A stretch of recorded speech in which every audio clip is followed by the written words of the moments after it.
do another cheat later this week, which we'll probably upload, and that one will probably be a bit quicker, and we'll probably go for a bit more, because I've got to shoot Friday, and so I'll probably upload that one instead because I'll probably know what I'm talking about more. Friday will be, oh gosh, it will be 9 to 12. Yeah, 9 to 12. But the thing is, Friday I've got my exam, so I'm not going to be teaching it Friday morning. So it's going to start at I can send you the email. I send the class email if you really want. But it's going to start at, I think I said 10:30 was when it's going to start. So the tute's going to go from 10:30 to 11:30.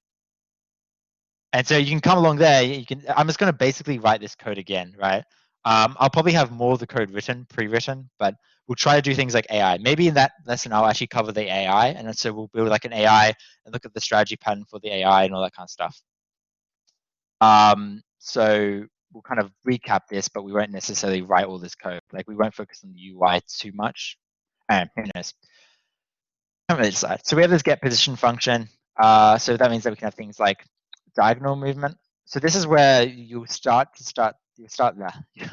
see where the patterns become useful. So this diagonal movement becomes a class. Did I forget to import? I thought I did. I did. Yeah. There's no util. I've got to get it from JavaFX because pair doesn't actually exist in Java. So I've got to use this weird pair. I could make my own pair. If you're doing this for your assignment, please don't use a pair. Please actually use just the position2D. Just like create a unique class called position2D that has like an X and a Y if you're going to do something like that.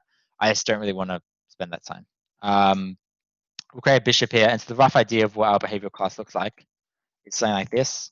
So now that we have behaviors, let's actually go and edit this to be iBehavior or iMovement. And there's a reason why. So this is the really weird part about strategy. Straight off, this is generic. And that's kind of the point. Strategy is meant to be generic. You use the template pattern when you want a non-generic list, right? And so this will allow you to add as many behaviors as you want to your class, right? Now, normally what you do is you group these behaviors. So these behaviors are all due to movement, and then we'd have another list of behaviors all due to something else. So for example, instead of doing this, we're going to say, whenever you create a bishop, it's going to create as list a set of behaviors that is a new diagonal movement. And it's going to give in the length of diagonal movement and say you can move this long. So inside diagonal movement, we'll have a constructor, we'll have a range. Can I just do this? No, this. And so what this means is that now we have, and this can implement, I guess this has to be implements removal. Then I'm just going to steal my diagonal movement function from here. It's very long. I'll kind of go through it, but the logic for this one is basically just check all the possibilities, and that's it. So all it's going to do, I have to import these. Right, you can do it. Do it. In future classes, I'm probably just going to copy this entire class so we get all the imports for free. I don't have to do this awfulness. There's a few other things here. I've got this idea of getting a piece from the state, which we will need to do because we need to compare whether or not there's pieces on the board. For example, let's say you want to move a knight. A knight can move basically anywhere where piece is, right? The exception is a king, right? You can't move onto a king, but we'll handle that kind of stuff separately. Like that's different. We'll handle like being able to take a king and so on a bit separately. Which actually means I kind of want my takeable back. So I'm actually going to add my takeable function back here. Is takeable. And then for the just for the king, it'll be false. I think this is a great case of why it's nice to have the flexibility of being able to extend this and change this. But anyway, we'll see. So we got this range here. And so all we're doing, let me just do this first. Get state. I don't want to, okay, I'm just gonna be not too lazy, but I will be a bit. I'm just gonna create an array of pieces. That's fine. Board, sure. Main dot chest dimensions. Main dot chest dimensions. Wonderful. Remember that your size is going to be generic, so this is going to change a bit, but still. So we have a board here, and we can just do things like, for example, initialize the boards. This is where we've got like board of 0, 0 equals rook, for example, and so on. I have a bit of code for that too, because that is just annoying and takes way too long. And I'm not going to sit there looking through all the code and thinking of it in my head. Anyway, so we have a function here that we need, which is called get piece, I guess. Sure, I don't know what I called it. Get piece will be fine. Int x, int y. First thing it's going to do, if x is less than 0, or y is less than 0, or x is greater than or equal to main.chess dimensions, or y is greater than or equal to main.chess dimensions, return false null. Now you could also return optional here, but for the sake of time, it's much easier if I just handle null, right? Like optional is fine and it makes your code safe and it's great. It's actually recommended in my head, but it also takes a bit more time to develop, right? So I'm going to take the cost and I add that technical debt of having the null here and accept that just because time constraints. I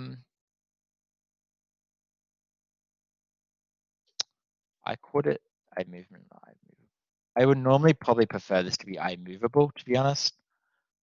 That's okay. I'm happy with this. Okay, so all the logic here for diagonal movement is really easy. We just have a range and we're going from I equals 1 up to this range. And then all we're doing is we're just adding to that range, as we can see here, right? And if we reach a piece, then we can't keep going further, right? So if, for example, you have a bishop, he can only go up to the piece in the diagonal. He can't keep going further than that piece, right? He gets stopped by that piece. Right, and it's the same thing with all the moves here. Now, obviously, there's a bit of repetition here, so you could implement a class called like directions or cardinal directions, right? And you could like loop through all the cardinal directions, and that would be fine. We do have a cardinal direction run here, so cardinal movement, like up, down, left, right. And that's basically just going to look the exact same thing as this, right? The only difference is it's going to be cardinal rather than diagonal. So do I write one for cardinal, or am I just going to rely on me changing the code here? I did write one for cardinal. Look at me. Okay, and so the logic here is effectively the same thing, right? This is going to be up, down, left, right, as we can see here, right? So this is going to be right. This is going to be left. This is going to be up. This is going to be down, right? Okay, so we have cardinal movement in here. We have a bunch of stuff, but we're going to take a quick we'll do all of them, right? But the big thing about cardinal movement and diagonal movement is, let's say we want to do a king, right? We want to remove the behaviors here, and we want to create like an array list or arrays as list. This is a very nice function, by the way. As list is beautiful. And that will allow us to do things like this. Now, in other languages, by the way, you probably would do this slightly differently, but Java has a slight restriction. So the one thing you notice about a lot of this stuff is that we have to grab the piece. Like, let's say we want to grab our current piece, we'd have to grab from X and Y. And that kind of seems weird. And you could go, why don't you just pass X and Y in here? Right? And the other weird thing about this that you could probably claim is you go, well, you know, if you're keeping it this generic, then these probably could be like a list of behaviors somewhere else, and you could refer to them. And this is just for time's sake, right? So passing around all these X and Y's gets really like annoying, right? I'd have to like take in X and Y's for each of the bishops, which means that when I create them, I have to pass in the X and Y position every single time, and that's kind of annoying. And so maybe I create a function that does that, but you know, again, it's just time constraints, right? So for you guys, you probably don't want to have stuff like this. This is kind of a bad design smell. Instead, these should be like part of the movement, or it should take in a piece. That would be even better. Like take in a piece, and then what you would do here is you would do like this. And then what that would allow it to do is it would allow it to access the X and Y position from your piece, and also allow it to do things such as like, is it takeable and so on. But you'll see why I'm doing it this way later on. And you'll see that basically it really doesn't matter. That's one of the reasons why I don't do it. Yeah. So piece doesn't have an X and Y, even though it should. So piece should have an X and Y, but we're not going to track pieces X and Y because we're going to track inside the game state. It's again just for time purposes, right? We're going to pay that cost of having that loss of abstraction. And that saves us probably like 15 minutes of coding, which is actually a big deal. Well, what I'll probably do is when I upload this, I'll go back and I'll edit it to have X and Y behavior so you can kind of see what that looks like. But for the sake here, it doesn't really matter, right? I'm mainly focusing on the strategy pattern. That's kind of what I want to get across. And And inheritance, I guess, as well. You know, they're the only two patterns that you talks about. But we'll be doing others, like we'll probably do singleton stuff. I know, we'll see. We've got 15 minutes. I'll probably go like maybe max 15 or 30 minutes overtime. I don't know. I don't really want to go too much overtime. We have cardinal, we've got diagonal. That's okay. What else do I want to add here? I don't know. I guess I'll add a. Wait, did I actually finish this? No, I didn't. This will be one, and then we'll also have a new diagonal movement. It will also be one. Right. So you can kind of see here is that you can kind of add a range to things. Oh yeah. What that means is now you have this beautifulness of being able to like say, well, the king only moves once, right? And so the one thing that you start to realize here is that our king class is kind of a very special class across our program. And so it's very hard to keep encapsulation with the king, because if you keep encapsulation with the king, you go too hard on that, what will happen is your rest of your classes will suffer. So if I go like already all my classes are basically suffering because of this is takeable, right? Like it's only affecting one class, and yet all my classes have to still implement it. So it's kind of like I'm paying for that cost, and I'm not really getting a huge benefit. For this, I will probably just not give it any behaviors right now, just because I'll come back and do behaviors in a second. I just want to do 2 behaviors right now. And for pawns, I'll just kind of give it a cardinal behavior of 1, which is incorrect, but it's a behavior. You know what? We'll just say raised as list. We'll give it nothing. And we'll do the same thing for pawn.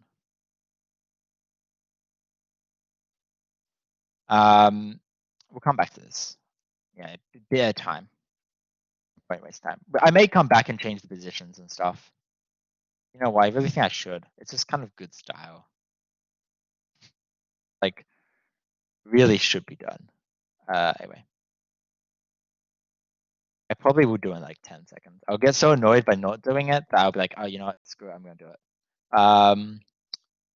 See. This.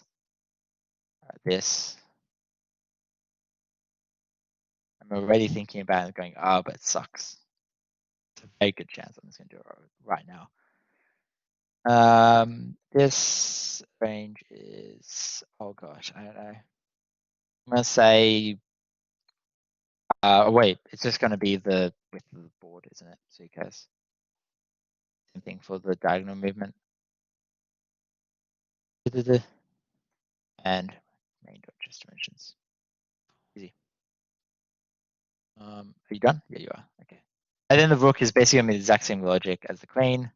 I'm probably just going to copy and paste this and then just change it. It's the only difference, obviously, is that it's going to just have a cardinal direction rather than diagonal. Okay, and let's change to rook. Sweet. Okay, so we have a basic directions here. We have a basic classes. Let's actually start writing some code that actually does anything with these. So I just want to get the board shape. So I'm actually going to first just initialize the board. Chess state. That's fine. I've got some code somewhere here.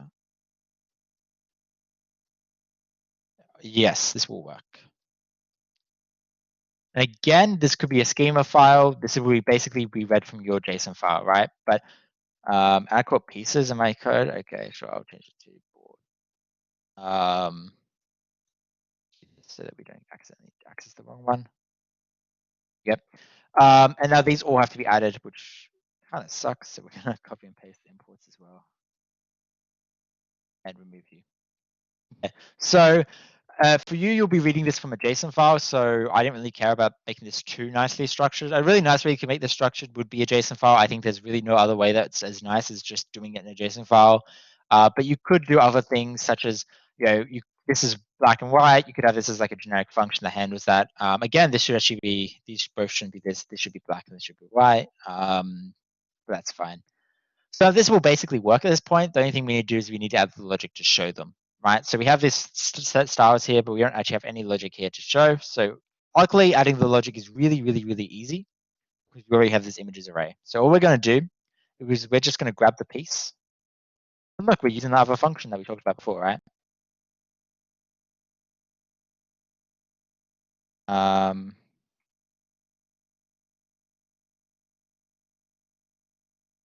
Logic for what?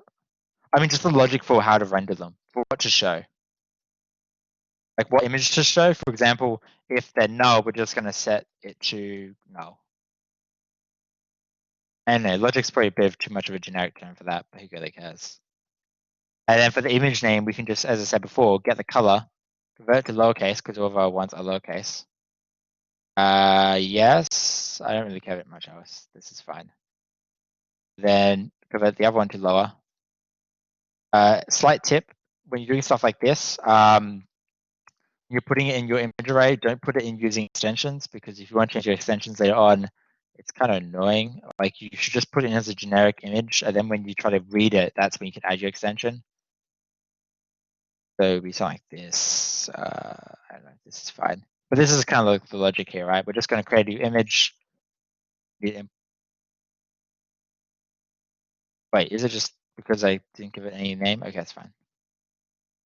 Right, we're going to create an image of size 50 by 50. We know why it's 50 by 50 because, well, we said before, 50. This has to also be 50 by 50.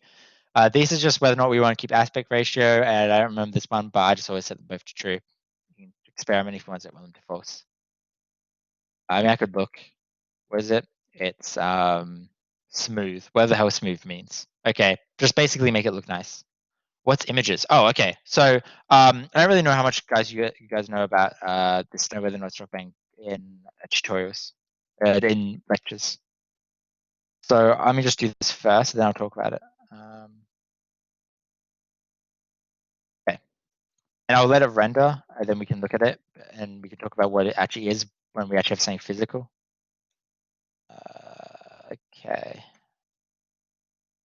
We'll run the Gradle, and then I'll show it, and then we can talk about what the actual images are and so on. So beautiful. It took a second to load, and I was scared, but it worked. So here's what it looks like. I mean, that looks wrong. Instantly, I was like, yeah, that's wrong. Wrong way around. This should be white and this should be black. Yeah, that makes sense. Let's just rerun that so we get a nice board. And then I can talk about what they are. So we talked about scenes, right? Scenes are kind of like what's currently shown on the screen. Images are basically like a literal image, like a graphic. So for example, in this case, the images are things like this rook, this knight. Did I not change it? I really thought I swapped them around. I really mustn't have, because these are the wrong order. It should be white and black and white. I think I literally swapped them around to be the exact same thing as they were originally, which is kind of hilarious. And so you have like your up and down, right? So for example, yeah, I must have. So you have your image, right? And so in the example of this case, an image would be the rook, the pawn, the queen, whatever, right? And so it's literally just like a PNG file, right? Or like a GIF file, whatever image type you want to use, right? Or a JPEG. It's just literally an image. And so here we're saying, hey, I want to load an image, wherever it is here. And this is the path to the image. Now you'll notice under my bin, under here, I've got all my images here, and these are loaded automatically. And the project is set up for you so that you can do the same. You just kind of have to you shouldn't have to do anything other than just say like image name, right? It depends if they kind of screwed up, that they can. But if they screwed up, then you kind of have to like move it around maybe, or like refer to it by its absolute name. It depends. You'll see it when you come to it. And if there's problems, I'll release emails and say how to do it. And then all we're here saying is, okay, create a new image, and we're going to chuck this in this cache, because this is the one thing you should always do, is always cache your images. Don't generate it every single time, because it will make your program so slow. Like your program will be running at like 5 frames a second. It will be so noticeable and very slow. Like seriously, it's really, really bad. Because you're going to be doing like, I mean, for 64 by 64, it's not that bad, but your game will have like, I don't know, let's say 20 by 20 at least, and then you may have like 3 or 4 layers of images, because you may have like the base layer, which is like the ground, and then you have like items, then you have like enemies / players, and then you have things like maybe like flying enemies if you do it, or you have also like other layers, including things like wars and stuff. It just depends how you do things, right? And so every layer will have image objects in each one. And so you could have upwards of like well, that's 400 images plus, I don't know, you could have upwards of like maybe 900 images maximum. Not like max, but like definitely easily. So be a bit careful. And the way you do it is just by caching, right? Create a map of them, as we can see here. And then every time it doesn't exist, we go and we find it, right? And so that just makes it a lot faster. And then the image view is just a view of that image, right? And the reason why is because every single time we'd have to like load the image into memory, and that means it hits IO. So your IO is going to constantly get hit, especially if you're real time. If you're real time, this will like destroy your game because you have to re-render like every frame. Whereas if you're not real time, you don't have to re-render every frame. And so if you're real time, you're re-rendering every single frame, then like you won't probably even get a single frame of FPS. It'll be terrible. Like seriously, it's just because it's so much IO. You're just gonna be throttling your poor computer. But you can see the pieces look beautiful here, right? I mean, it actually looks really nice. I'm not gonna lie. I mean, I probably can make the gray a bit darker, but it does look quite good. Now let's think about moving pieces. So let's actually talk about behaviors. So we have these images here, but we want to be able to click them. So how do we do that? Turns out it's very easy. And I taught you guys about lambdas intentionally. So on mouse clicks, yes. So we want to set on the mouse click, and guess what here? It's a handler event. So we can say event, we now have a lambda. Otherwise, this is a big pain, right? You have to create like a function. The other way you can do it if you want is you can create a function here. On click. I don't know what argument does this take. I don't know what it has to return, but I presume it'll tell me if I need to care. So it's just gonna be chessboard.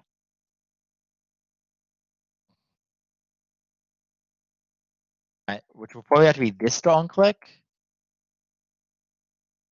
Yeah, applicable because it has to take in a mouse event. Okay. Which means we need to import it. Okay, that would be how you do it. This to on click, right? To get a function point of reference, which is fun. So that's okay. You can do it this way. It's kind of clean, but it's still, this way is still so much better than the old way. You guys are lucky. This is so much nicer. The old way of doing it, I didn't realize this would work. I was just like trying it. The other way you have to do it was you have to make a class for it, and you have to like make that class and make it callable. And so it meant that you had to have a class for every single override method that you wanted. And you'd put it in here. So you'd have something like this.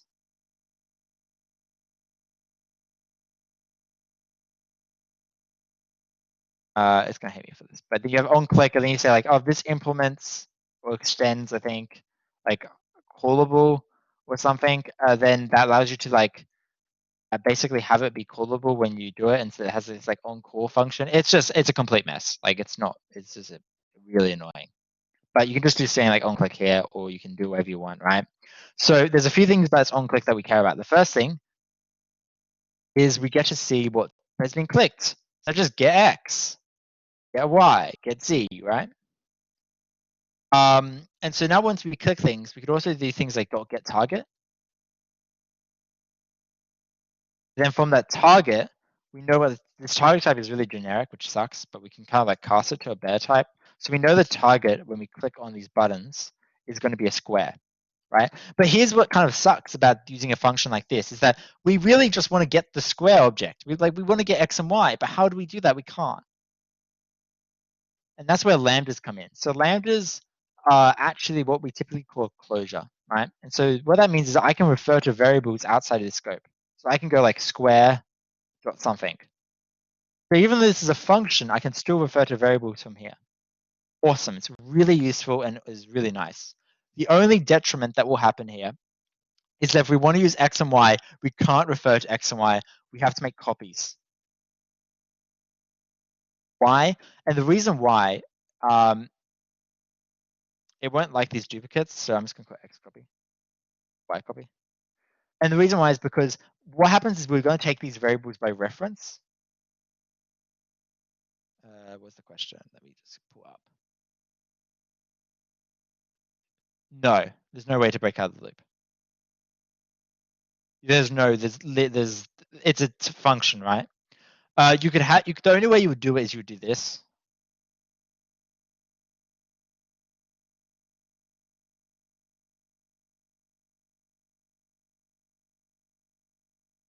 Obviously, this is not actually how you should do it, but like you do something like that.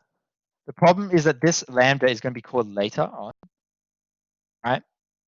So it's kind of going to be a bit weird. Anyway, they're passed by reference, but the problem is well, they should be passed by reference if I'm remembering correctly. So what you should be able to do.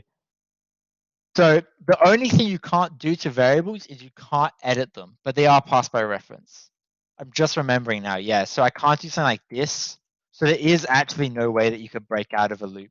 Like you can't even do that way before with the Boolean because you would have to be able to edit the Boolean, which you can't do. So you can only like read the values, but they should be passed by reference. I mean, correct me if I'm wrong, but they should be.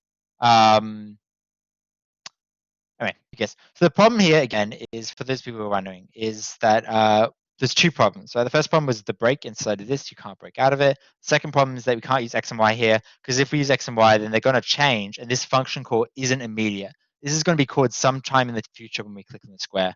So when we click on the square, let's say in 20 years, right? Then the X and Y values are going to be different because we would have already looped all the way through the array, right? So this is like a future event that we're capturing a copy of. A promise is another way you can call it. Yes, this is a promise, but I wouldn't probably call it a promise. The difference between a promise and this is a promise states that it will finish in the future. This, it does not state that it will finish in the future. This states that this will execute in the future, potentially. I may never click on that square, so that button may never ever trigger.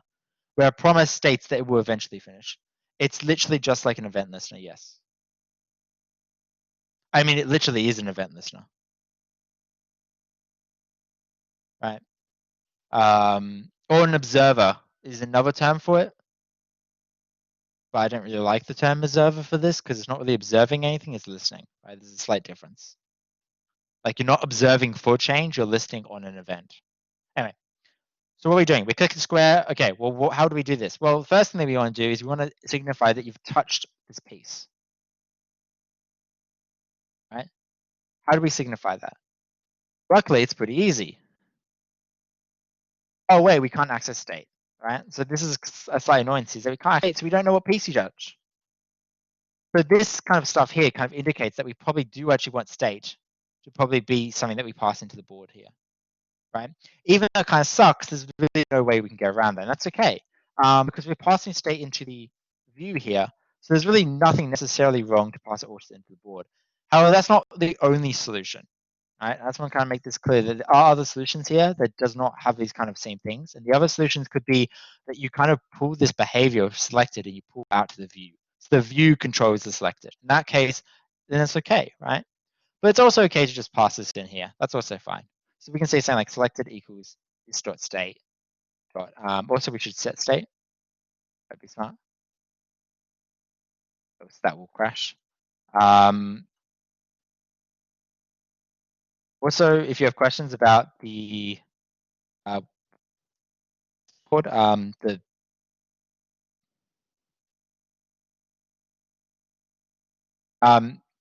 if you have questions about it's gone from my head. The thing that you did last week, the assessment, whatever the frick the assessment thing was called. If you have any questions about the assessment, you can ask them.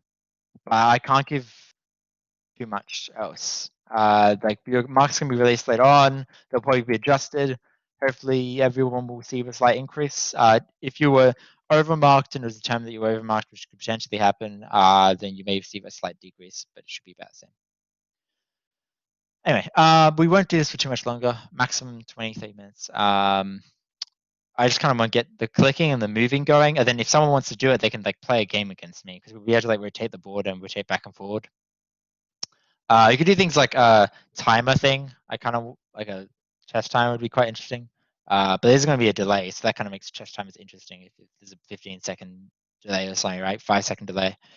But you can do stuff like that. Anyway, so the idea is we have a selected here. I'm also a pretty bad chess player, so you probably win if you fight. We grab the selected piece and why is it complaining? Is it because I'm not using it? Yeah, I'm not using it. Okay, that's fine. And then down here, when we select the piece, what we can do is we can, for example, we can show all the rendered tiles. So let's say we have this piece, right? we want to show all the positions you can move to it. But we already have a function that does that, right? We did that before. Everything's coming together now. So we can call this positions, and it equals a piece. I think it's called selected. I don't remember what I called it. Yeah.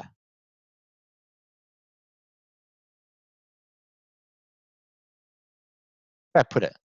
I thought I put it in piece. I did not. I did not implement the method. Let's implement the method. So we want a list of a pair of an integer,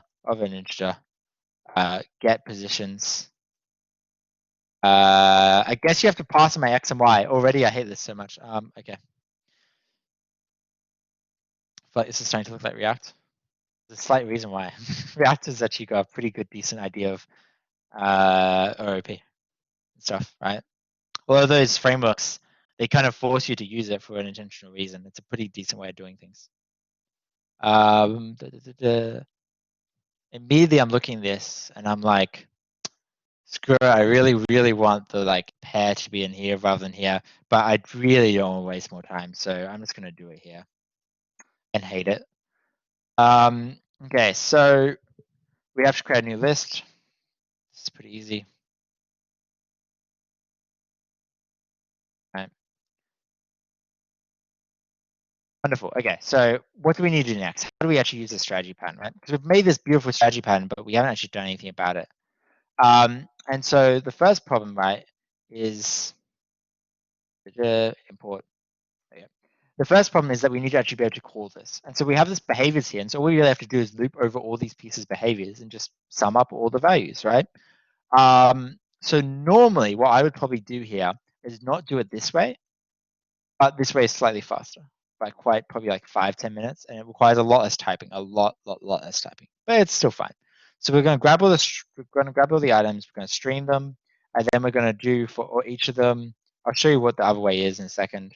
And we're going to go o.get positions. We do need the state, which should make sense. And I'm fine passing this in here. That's okay. You could have a central storage system like React, and that would help you here as well if you wanted to. Now, the way I would normally do this is have each of these get positions here. I need to do the stream for the for each. I don't think it does. Oh, it does. I'm wrong.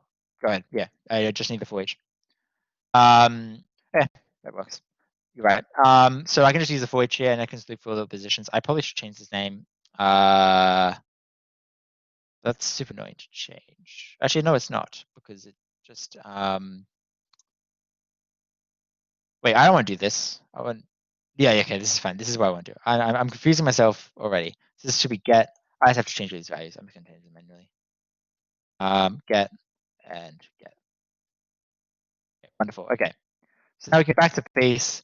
When it's done, we can call get. I hate calling these the same thing too. That's confusing. Stream.forEach begins a stream and then iterates for each item by stream, right? And then this doesn't create the stream and just iterates for each item. This is probably a very old method, where stream is probably like the newer method. So they're just literally the same thing. There's probably no difference between it. Like if you look at it,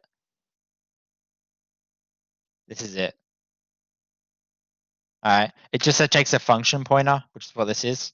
And then it hasn't to be non-null, who cares? It just iterates through all the items in the collection and then just runs the function on all the items. That's it. Right? Where the stream iterator is kind of the same kind of idea. So this is a function on an iterator, as we can see here, right? So all iterators have this for each function.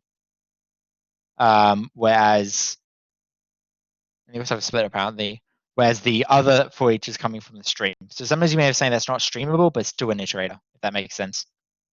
It's very rare, but it could happen. You have something that has like an iterator that has like a very unconventional path that you can't stream. I don't know. Who knows? It does seem very unlikely though. For each, I'm happy with that. That's fine. So we have this behavior now. We can go this.get selected.get positions. We pass it the state, which is going to be state. And we pass it x, which is going to be this.selected.x position. So already I'm like looking at this, I'm like, you can probably hopefully see that the fact that we have to pass in the X position here and the Y position here, which the state doesn't, the selected object doesn't even have any positions on it, right? So if we want to get the positions of an object, we say from this position, there's no positions on the state object. So we have to like loop through and find the position. So already I'm like, okay, let's kind of start to fix this, right? So what is it doing? We're going to fix this immediately. It won't take that long to fix. But already I'm looking at this, I'm like, nah. It's just somewhat properly, right? So the proper way is each of these pieces now need an X and Y position, right? Each going to take an X, Y position.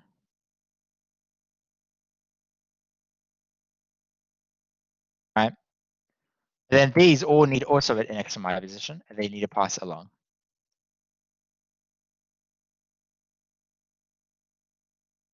All right, so we'll just do this. Make this much nicer.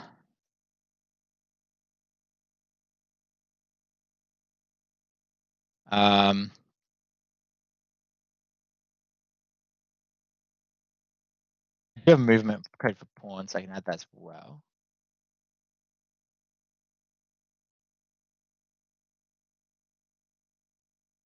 And then what we're going to do is that allows us now to actually also pass the position into cardinal movements as well. So that each of these can also take in a reference to the object. And this is okay, right? Think of this as in terms of, this is kind of one thing I wanted to, we talked about this before.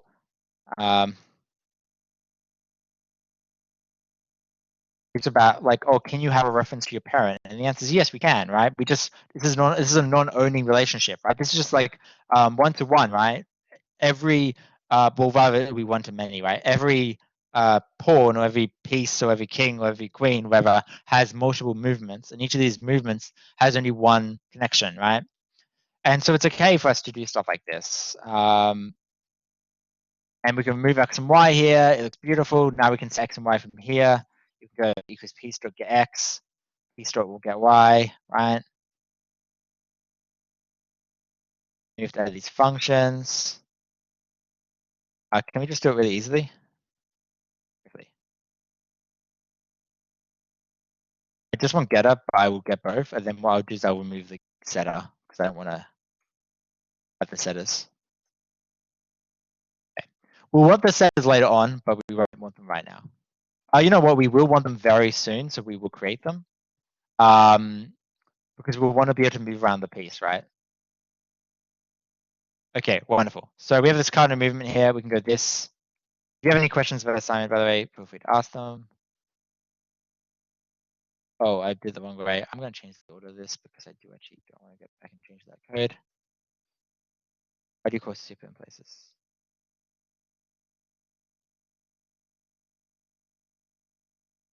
Where?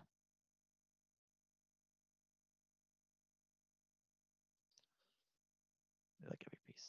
Oh, to construct the super object. So in Bishop, I want to construct this piece object. Right, I want to construct this right here. So for example, here in the king, I want to construct the action position, the piece object, right? I want to construct the parent. That's what I'm doing this for.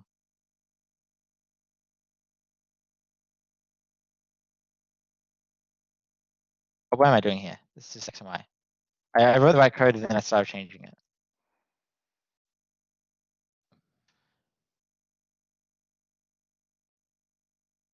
I do it in all the sub-objects because it has to construct the parent, right?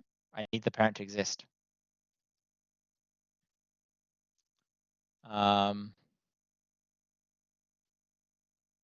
then this isn't a movement, so we have to fix this. Being so much nicer to have this like this, then we can change this. X equals we paste this because this code is basically the same thing. Why don't we just do this, right?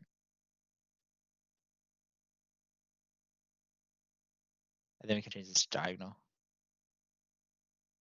We can see everything go green, maybe.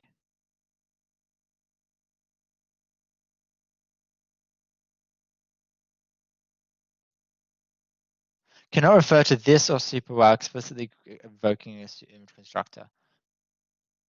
That's super annoying. That's such a weird constraint. So what we'll do instead is we'll just give it the X and Y position into the movements. It's all we really need, so it doesn't really matter, but like it's weird. And then we have to update it. No, we don't want to do that. We do want to give it the piece, but what we can do instead is we can give the piece in the position here. But this is kind of like a weird constraint of Java for some reason, is that you can't like in a constructor when you're constructing something, you can't refer to your current object inside that constructor. So I can't use like this here, and I can't use like super here, which is like a weird constraint. So what I can do is I can construct the object, I then use this, right? So what I can do is, for example, I can say like this. I mean, it will probably this be the second argument, but I could do something like this. This is what I'll actually do. And I could go like, maybe, I don't know, I movement equals this, right? And that's fine, but I can't like move it inside here and do it inside the constructor to make it look nice, right? So you kind of have to do this in this like weird way. So what we'll have to do is we'll have to have like a piece function that like sets the behavior rather than passing in like this. So what we'll have is we'll have a function here, or maybe we'll just have a function to like add a behavior. Sure. Add behavior. You could probably do this slightly better. The only way I would probably do this slightly better is by restricting how this works. So I can make this like protected. That's still not going to help that much. But the nice thing about making this protected here is that this is a package, which means that other things won't be able to see this. So only pieces will be able to see this function. So it's actually fine to do this because this is protected, right? So it means it does have that nice encapsulation that we were talking about before. So for example, we have to just follow this up with super xy, and then we'll be able to say stuff like super dot add behavior cardinal, right? New.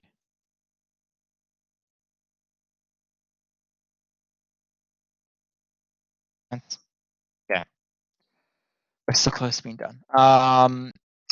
So I'm just gonna copy and paste this class and use it everywhere rather than redo bishop and stuff, right? Because this logic here, it's basically just going to be one of this set. Then that's bishop. It doesn't have cardinal.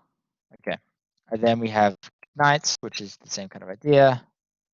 But knight's not going to have any of these behaviors because it will have its own unique behaviors, which we can write later. Then we have pawn here, which is also the same kind of idea. Well, we probably could simplify this by just removing the as list. That's pretty. Then we have this generic piece, which we can skip for now. We can come back to it. We got queen. These both are going to be 8. Technically, instead of being 8, we should do like main dot chess dimensions. Sure. Okay, annoying. I think we have to like fix it like this. You'll make mistakes. You're putting your thing as well, right? Right. Do stuff like that. It's okay to like make small mistakes like this, and you have to go back and you got to completely redesign things and so on. That will happen, right? Even if you have a really good design, you'll forget some part of your design that's wrong. Or you do what I did, right? Where you're like, okay, you know, the design's fine, but like it could have problems, but that's okay. We'll fix those problems later, right? Okay, there we go. And then you go, oh, I don't really care about those problems right now. And then you figure out that you need those problems to exist for whatever reason. Right. This is actually looking really, really nice. So it's really nice. Okay. And then we have one final one here, which is going to be this. Rook, and it's going to be. I actually love this so far. This is a great way of doing this, right? I was probably going to do it slightly differently, but I kind of like the idea of this. It's quite nice. If anyone else has any thoughts how to do this for like behavior movements, right? The nice thing about this is that we can kind of group behaviors. I know there's things about king, right? For example, the king can't move itself into check, but there's so many different cases like that. I think there's no point trying to handle it inside the king class. Instead, what you should do is you should basically give the king a position and say, hey, king, are you in check? Right? Because the king has so much specific behavior, you might as well just like store a reference to the king and make that specific. And the analogy for you guys is your player. So your main player will have so much behavior to the main player. There's no point trying to go, well, I want to generalize that across all entities, across everything that can move. I want to, like, I want to make it so that even enemies can move as if the player wanted to move them. Right? I want to generalize all this, make everything really nice and general. And the problem is that you spend so much time doing that, you actually not only waste time, but you actually make it worse for you. Like, I hate the fact that I would have to do this for each one. I'm just gonna do it because it's fine. Let's do rejects. I can show you how reject works. So we can do board. This. Yes, followed by a capture of D, followed by this, followed by this, and a capture of D, followed by this, followed by just some, wherever the junk is the rest, followed by this and this. Okay. So what we can do is we can say this, 1, 2 equals, I guess it would just be 3, comma, 1, comma 2,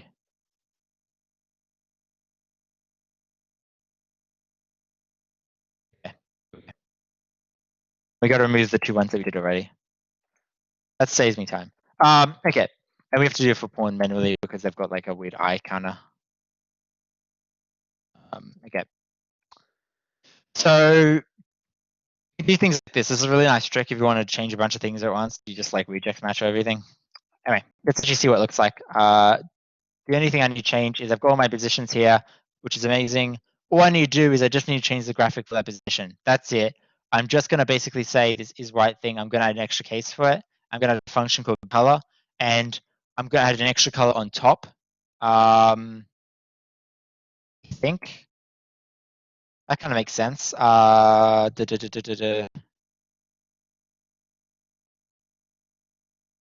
what I could do? I'll change the color underneath. So I'll add a function for this. So what I say is I'll call it like get color. This can return a string, get color, put int x, int y. Hey, if x equals this dot selected dot get x, and y equals this dot selected dot get x, right? Then what we can do is we can go, okay, return maybe like blue or something. Let's just say like yellow, right? Else if position, so maybe we pass in this array as well. We go else if, positions dot contains new pair. We'll use the equality method to kind of cheat and make this nicer. X, Y. And we'll give it red. Give it like a dark red.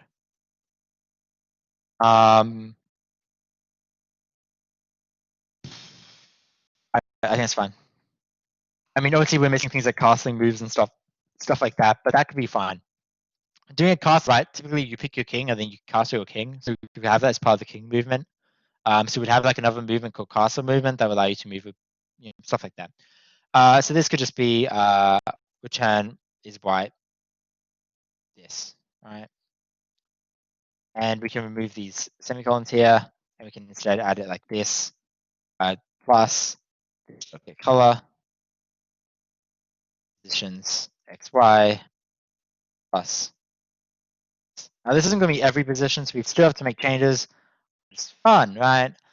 So we're going to grab all the colors, but there's actually a thing here that we actually do want, and that answer is that we want to grab all these positions, but we want to remove some of them. So we're actually going to go, we're going to use what we learned in the first week or the second week, and it's called remove if. We're going to remove some values. So we're going to say, hey, if, so the first thing you know is spell out movement stuff. We're allowing you to take a piece that is your own color, which is obviously not correct. So you can say if what even is O? Is that a position? Yeah, it is. Okay, so if O dot get,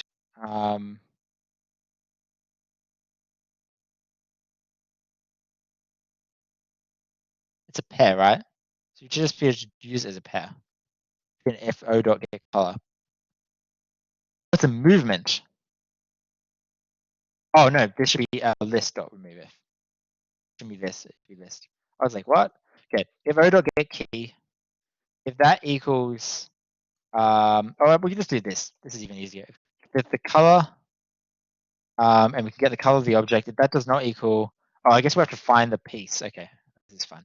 Piece equals state.getPiece, o.getKey, and o.getValue. I don't know why it's like this. That's why I said make your own class, right? This is just the easier class I could use this pair here. I can say if piece no canal piece dot color equals this dot get color, and we can return false or return true rather. We want to remove that. Else we can return false. And this is where you could handle things like remove the king pieces and stuff like that. Or you can do this elsewhere, right? But like, it doesn't really matter where you do it. You may want to do it like back here in the board. That kind of makes sense. Or you may want to have like a different function that handles this. That's kind of stuff's up to you. And that's like a design decision that I'm not going to really make. Okay. We're basically done, I think, aren't we? Create view, create color. Okay, if positions dot contains this, then we can label as dark red. I move to that square. I mean, maybe we could give it a different color. I'm missing something, aren't I?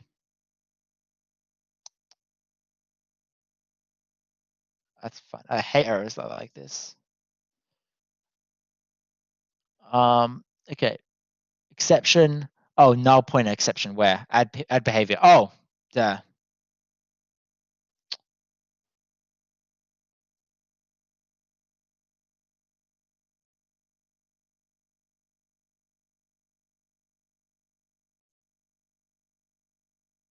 And what else? Chessboard.render. What line? 62. Oh, selected maybe no. Like that. Okay. Sorry, this is for people who are waiting for the lab and stuff. I'll finish this off right now. I just kind of want to show off, and then we can stop. There you go. And where is it? Get color. Line 53. Oh, yeah. I should say this dot selected is no canal.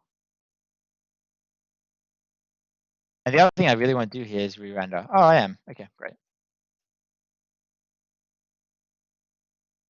And that worked, I think. Yes, it did. So we have our board here. Wonderful. We can click our board, and obviously we don't have any pawn movements. That was a bad piece to pick. Let's pick our queen. Oh, wait, we got no pawn movement. We got no knight movement. I guess we need to add pawn movement really quickly. We'll just make pawns move cardinally by 1, just so we can actually, or what we could even do is just remove some of the pawns, just so that we can actually see it works. So we can just remove these 2 lines here, right? No more pawns, and then we can rerun it, and we can see whether or not we can move our pieces around. Right, and so obviously we're not counting things such as turns and stuff like that, so I can move this.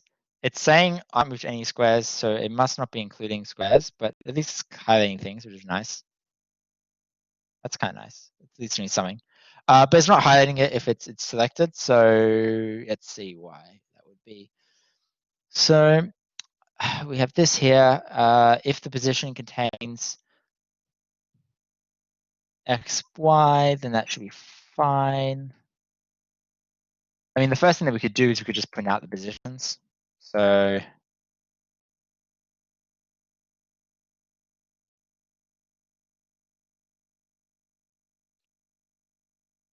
why is there no in? Oh, it's system, isn't it?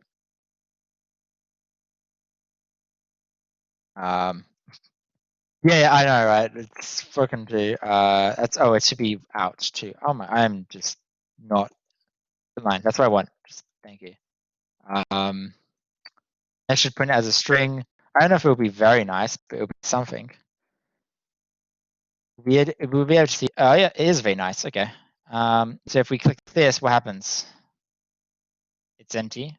It's empty. It's empty. It's empty. It's empty. It's empty. Okay, so that could be a few reasons. One, it could be this.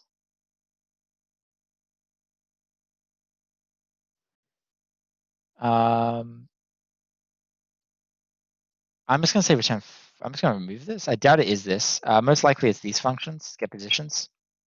For example, our king, we add cardinal bet movement and we add diagonal movement. So cardinal movement, it's going to grab X. It's going to go for each of the ones. It's going to check whether or not that's within the range.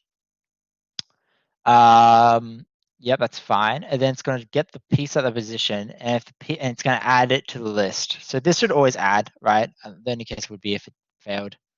Oh, it should be less than equal. That's one thing it should do. Go up to including the range, and we'll have to do the same thing for diagonal. We'll try that. The other thing that could be is that we're not editing current selected or something. Okay, so let's have a look at our chessboard. Are we editing selected? Yes, we are. So it's still returning null. Let's just have a look here. Oh. There.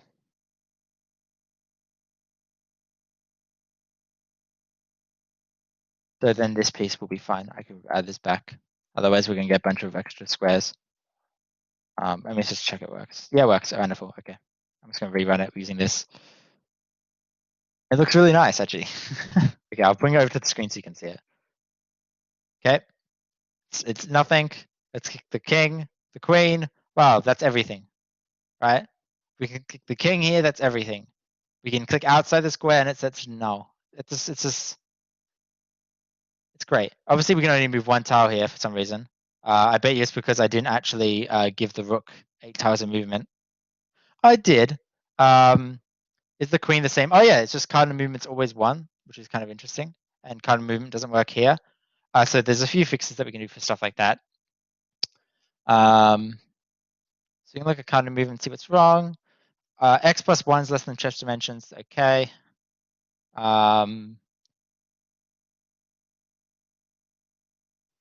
X minus 1 is greater than 0. Yeah.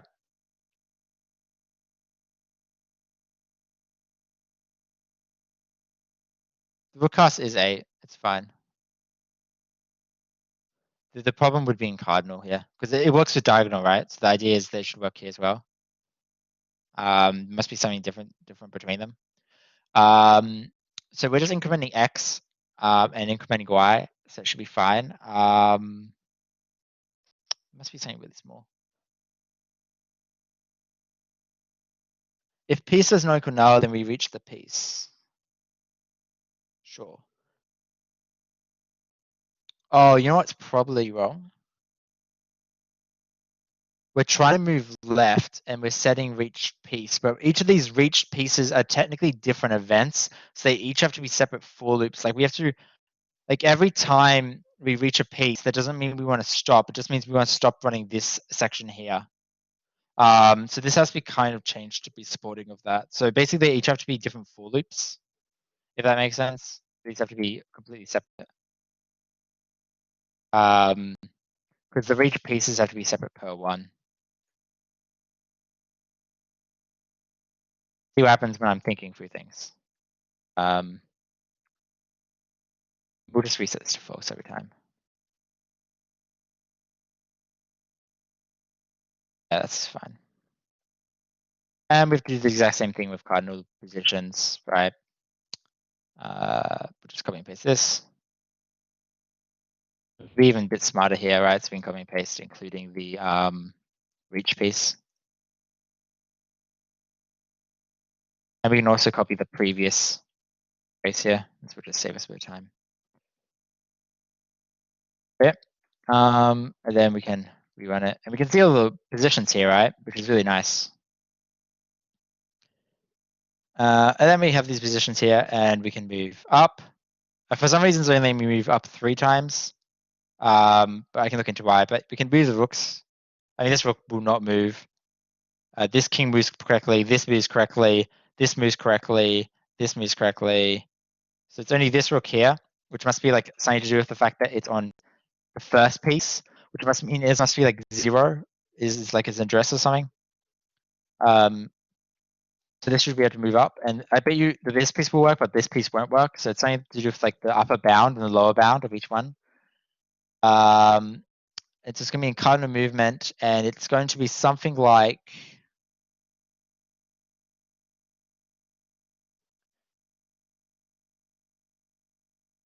Oh yeah, these are wrong. These should be this. That'll give you your answer. Why?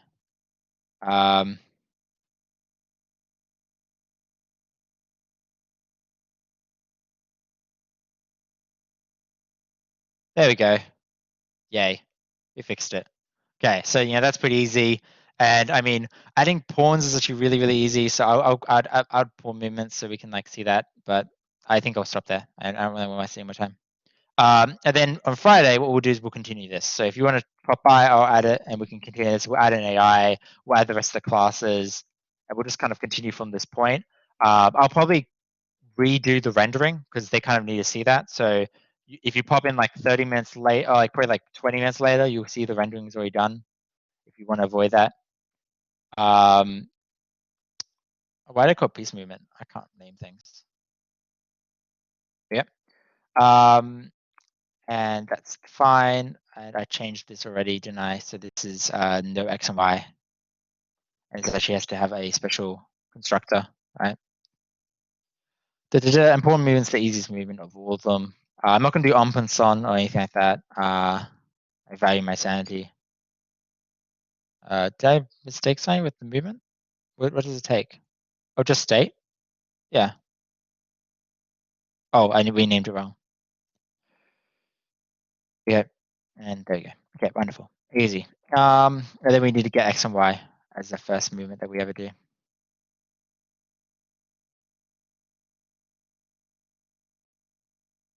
And I'm not going to actually have the range logic, obviously, because the range logic doesn't matter. Right. So what we'll let you do is move you twice, either up or down, depending on your Y. And then it also lets you do things such as take pieces. And we could also add ampersand as well, which is actually pretty easy to add, but I don't really care about it. It's just not worth it. Then we can just say this dot or super dot add behavior. I don't really have to care to say super dot add behavior or this dot add behavior. I kind of like the idea that you're adding to the super. Like it makes it very clear like where it's originating. Which is why I like doing it. Why am I doing that? It's new pawn behavior of this. Okay. And we can add back our beautiful pieces. And we can close this and restart and we can see. Now obviously this isn't going to move them yet, but moving them is also pretty easy. You have them selected and you click on a square, you move it to that square if it's valid. Look, I can move one square. I can't move two apparently, but I can move one. This guy can move two, this guy can't. So it just means I don't have my logic right. Oh, this should be 6, not 7. Other than that, it'll be fine. And we're done. I'm not going to do any more here. I don't wish to waste any more time. But hopefully you can kind of see this is a strategy pattern example. Oh, sorry. Hopefully you can kind of see this is a strategy pattern example. It looks quite nice. We can move the pieces next time. Moving pieces is pretty easy. Oh, that's so easy. Maybe we just do it. It's literally just if this dot selected does not equal null, and all we want to do is move it. So guess what? It's really easy. Well, we just go first we have to get the positions they can move to make sure it's a valid move, right? And then we have to do things like remove checked positions and all this other stuff. So this probably could be a function. I'm not going to do it as a function here. I'm just going to let you move to that position as long as there's no piece there, right? So it won't let you take pieces because I think that's kind of more complicated. So all we're going to say is we're still going to check the positions and we're going to say if X copy, Y copy, if that's in positions, that's it.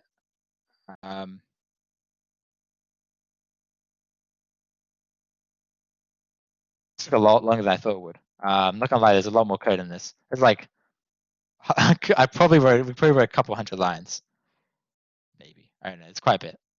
Who knows? It's more code than I expected. So if X copy, Y copy, the positions, that's all we want to do is just move us there. Else we do this logic, right? And we always want to re-render at the end, so we can just keep that statement outside. Okay. If it contains it, then we're going to allow you to move there as long as there's no object there. X copy, Y copy. So if that's true, then all we have to do is just move you there. And as I said before, that's pretty easy. We just have to move the squares, and we just have to say X of X copy of Y copy, right, equal to null, right? And then we also have to do squares of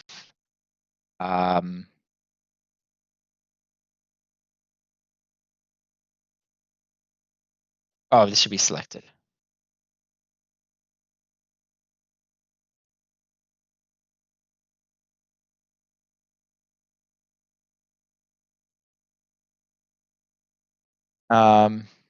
Yeah. Let me just repeat this code here. Wonderful. Okay, we'll just do this. The squares of X copy, Y copy equals. Yeah, right, easy as that, right? So we're going to copy across the element, and we're going to do this. Then the only other thing we have to do is you have to tell selected that it's moved. Set X, set Y, and then unselect it, right? So all we're going to do is we're going to unselect it. We're going to make sure it's copied and so on. And I guess we'll always unselect it. If you select an invalid position, just we won't move you. Makes sense. And we're done, right? I'll show off one more time, but then I'm not going to touch it.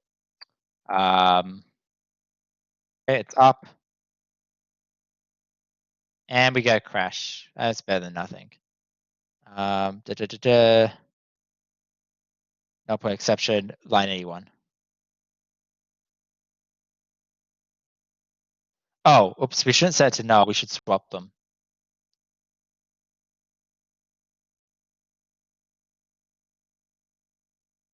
Is there a raise it swap method? Probably not. Okay, that's fine. We'll just swap them manually. Oh, there's, I do remember having a swap method at one point. I just don't remember what it is. It's like, anyway. I thought it was in here. I thought there was a swap method in here, but there isn't. So it's somewhere. Who cares? It doesn't even matter. Oh, it's really like list.swap or something. Yeah. And I'm just going to do swap manually. Yeah, I'm just going to store this in a label. This. We go this equals this. Then this equals temp. Right? Obviously, because we don't want to null out the we want to null out like the piece, but label. It can be text or image. That's all it is. It's just text or image. The only thing here that you'll note is that this is kind of not great, and reason why isn't this moving? But what's this? What's happening here? And the reason why is that we've moved it, but we haven't actually changed it in the state, and this is kind of a big problem, right? So what we're going to do is we're going to cheat just this once. And we're actually going to change it in the state from the view, even though we shouldn't. And we can next time we'll look at the better ways of doing this, but I don't really want to spend the time on that. But I'm just going to say swap piece, or I guess move piece. New X, UI, and this will null out the pieces. So it will just say piece, it will just say board of new X, UI equals board of XY and board of XY. Okay.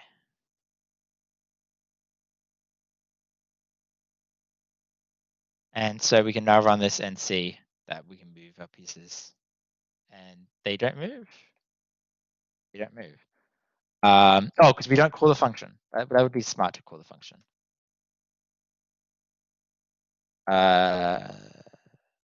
This and this, then X copy, Y copy, and this should also be Y.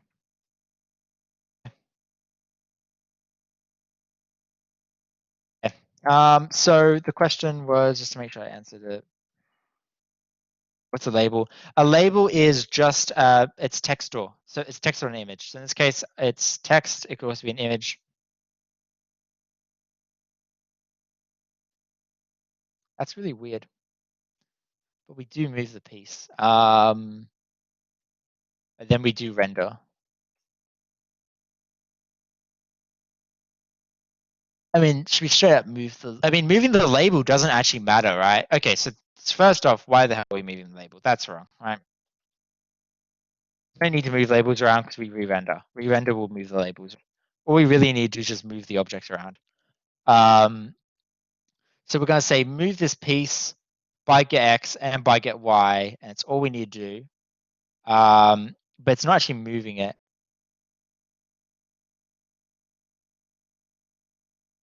Because it gets the piece of that position, but it should be changing the state. Like this should easily change the state. I'm screwing up the order. Who knows? If this doesn't work in this, if I can't get it working in like 3 seconds, I will just fix it afterwards. There's no point wasting another 10 minutes trying to fix it. We'll see if it was just me compiling at the wrong time. Do you move? You do not move.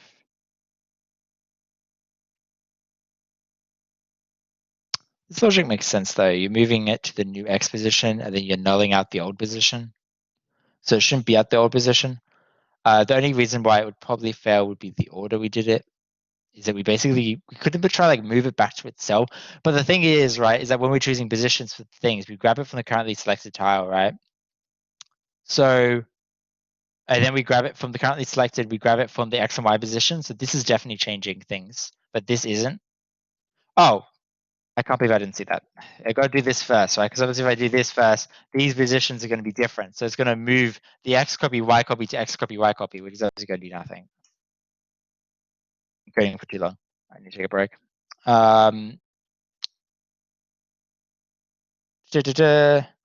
It's like a beautiful chess game. Does it work? It does. Does this work? It does. It does. I can move out. I can't take a piece, but I can move up here and I can, I mean, that's an awful maneuver, but sure.